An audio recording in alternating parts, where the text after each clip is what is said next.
so I can get a little more volume? I can barely hear you with it off. Okay, with it off. Okay. So, I know almost everybody here. My name is Jenny Clark, and I'm a member of the Environment Committee of the Berkshire Women's Action Group, and I just wanted to give you a little history about how we've gotten here. In the summer of 17, just after the election, the group got together and we discussed what we could do to make a difference. We were feeling helpless. We chose the issue of single-use plastic because we felt that it was just, the pollution from it was horrendous, and we watched the movie A Plastic Ocean, and we later brought that to Mason Library for greater public awareness. And we agreed that the most egregious of all the single-use plastic is the plastic water bottle, the small kind. It's ubiquitous and it's unnecessary, and almost everyone has access to good tap water in this area, as well as in the state. We also learned that previously in 2012, Concord had passed a law to limit the sale of plastic water bottles, and we decided we could do the same thing in this area. So we focused again on the small water bottles, 1 liter and smaller. We talked with merchants, many of them small merchants, who worried about the loss of revenue. And we talked with town officials, students, and other groups. Thanks. We found we had a lot of support, and after we made our presentation in 2018 at the town meeting, which was narrated by Monument Mountain High School students, our proposal passed with a big majority of 2-1, and 2 subsequent efforts to rescind it failed. The second prong of our work was to make tap water available to residents and tourists. And we decided on 2 strategies, and you're standing here next to one of them, a water bottle refill station, a new generation of the old bubbler. And it's one of 3 that has been put into town, one in Housatonic. We'll go into locations later. Our efforts to raise money were supported so generously by private donations, and our water and plastic themed performance netted in 2 hours $3,000.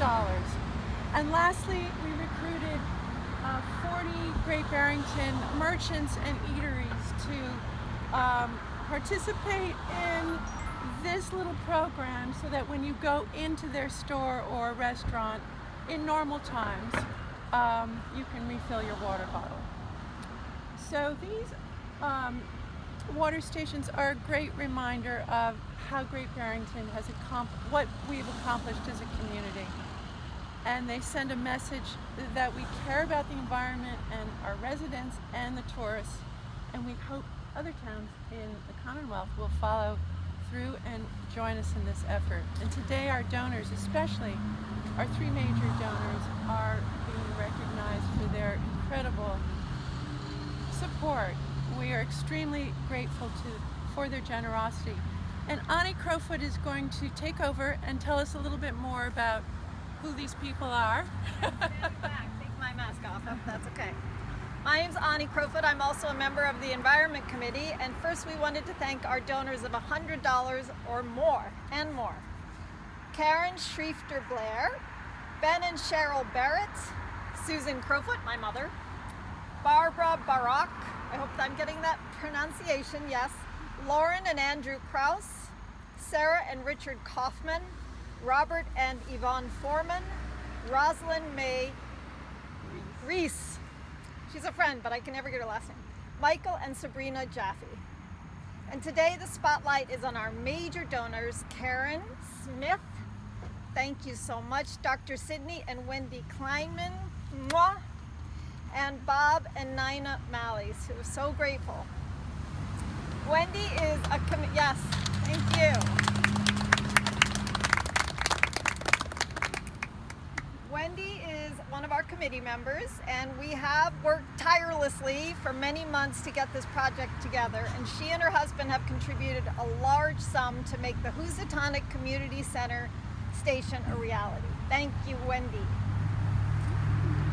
We were thrilled when we heard that Karen Smith, a leading and active member of our community, wanted to purchase this town hall station and pay for its installation. Thank you, Karen.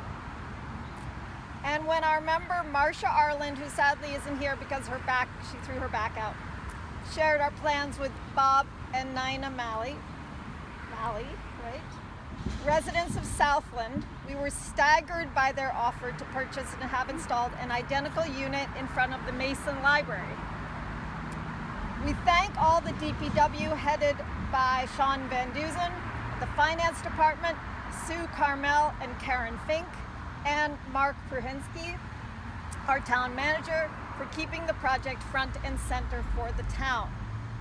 You will note that the bubbler has been closed during the pandemic, but we are pleased that the town has decided to reopen the bottle filler part of the station. And lastly, the new bottle bylaw allows the town to rescind the bylaw in the event of an emergency. And 6 months ago, with the start of the pandemic, the town did exactly that. However, we're pleased that the town will be lifting the suspension of the bylaw next month, and the law will then be fully back in effect. And thank you all very much. And so that you may use your bubblers and your sense. I get my own baba. I'm making work right now. I need water. I gotta go for a drug test. This is good. How do I make it work? Oh, nice. I like it.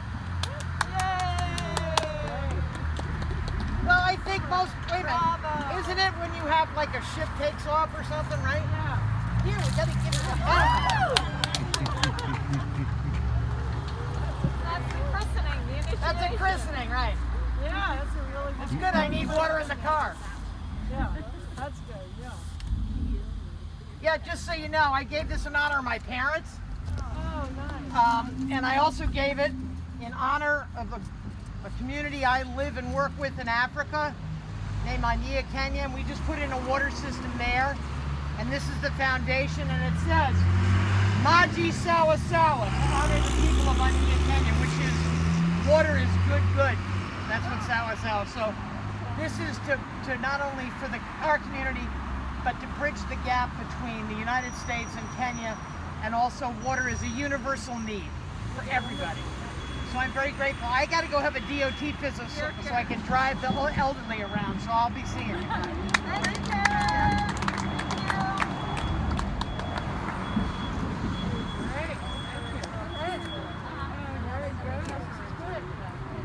Good to see you guys. Yeah, your project accomplished. Yes. Where are these locations? Oh, yeah, the other locations, one is attached to the front was where we used it, Okay. where they play basketball. Right. And the other one's right in front of the library. And, Question. yeah. I'm sorry. Go ahead and finish.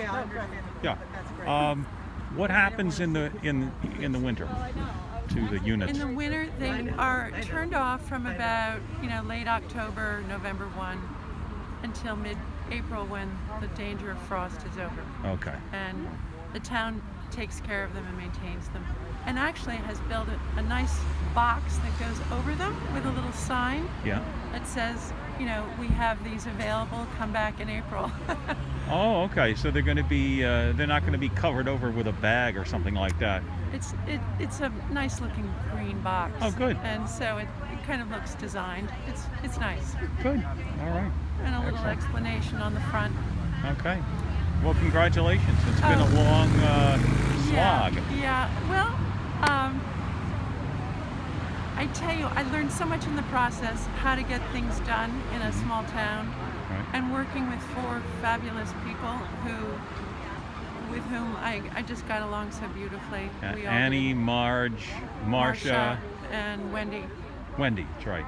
I didn't see. And we- Oh, there she is. Yeah. And we started off the whole thing in your office, that very That's right. first. I remember that. Yeah. Yeah. That was February of 18. Yeah. Oh, you so you do. I actually remember exactly when it was. Pretty much. Yeah. Yeah. Yeah, I do. Well, let's cry. I feel like I was a witness to history. Well, I hope we can do more throughout the state, and we're going to be posting instructions or an outline of just the process that we went through, so it will help other towns who want to do this. I've already been contacted by about 3 towns, and now I need to standardize that information and get it on our website. Oh, okay. Any towns from the Berkshires or? No, but soon. We will contact you. Well, there's Them. 350 some odd towns Yeah, in the that's state, true. so That's true. yeah, be any of them. Good, great. Well, congratulations, Jenny. Oh, my pleasure. Thank Thanks you. so much for